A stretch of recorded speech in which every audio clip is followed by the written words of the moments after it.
তো বেগুন দিয়ে বেগুনি না খেয়ে আরও যে সবজি সহজলভ্য আছে সেটা দিয়ে খেলেই হয়, আমরা তাই খাই।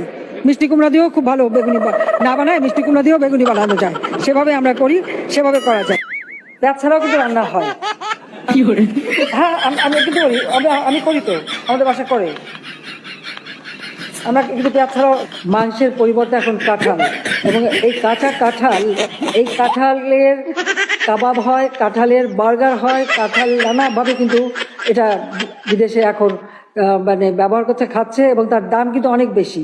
আর এখন মাছের কাটা একটা সমস্যা, অনেকে মাছ খেতে চায় না, কিন্তু প্রক্রিয়াজাত করলে পরে কিন্তু এই কাটাও কিন্তু নরম করে ফেলা যায় এবং খাওয়া যায়, এবং সেটা খুব বেশি কঠিন না, এমনকি ঘরে ঘরেও করতে পারেন।